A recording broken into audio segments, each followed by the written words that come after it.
Clint Eastwood. Ça a l'air d'être parfois superficiel, mais ça demande un regard assez profond.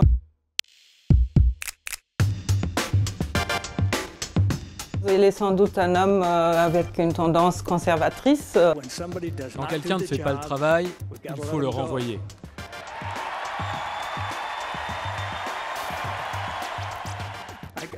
De toute façon, je n'ai jamais trouvé que c'était une bonne idée que les avocats soient présidents.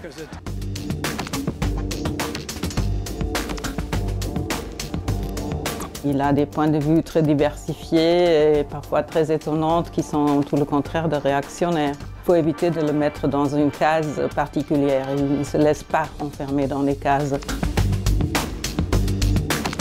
En 1971, il a joué Dirty Harry Callahan, le policier dit réactionnaire, le héros qui va tuer le méchant.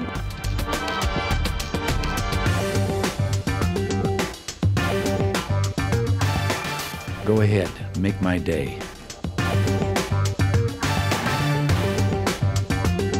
Et en même temps, il a fait 2 autres films où il est lui-même victime de violence aussi. Dans l'un de ces films, Les Proies, il va mourir. Donc c'est déjà un grand risque pour une nouvelle star du cinéma américain.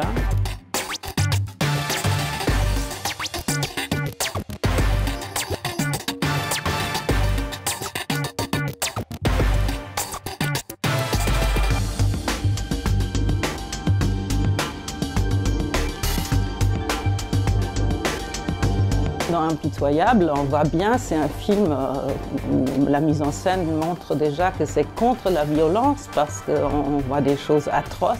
Et en même temps, le film permet quand même au public d'aimer cette violence. Il montre la face laide de la violence.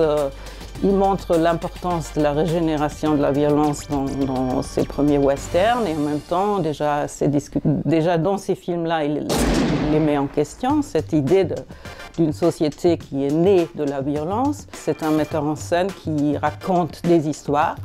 C'est peut-être classique, c'est plus classique que, je ne sais pas, Tarantino, mais en même temps, il est toujours un homme qui prend des risques. C'est à mon avis quelqu'un qui a une vision, qui continue, qui construit et déconstruit et reconstruit. Sa présentation aussi des groupes marginaux de la société américaine, que ce soit les Afro-Américains, les gens âgés, les paumés, ceux qui n'ont pas d'emploi, les pauvres surtout.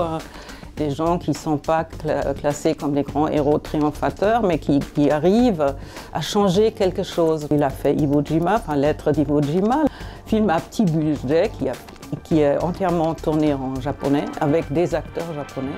Et à Hollywood, ça présente un risque énorme.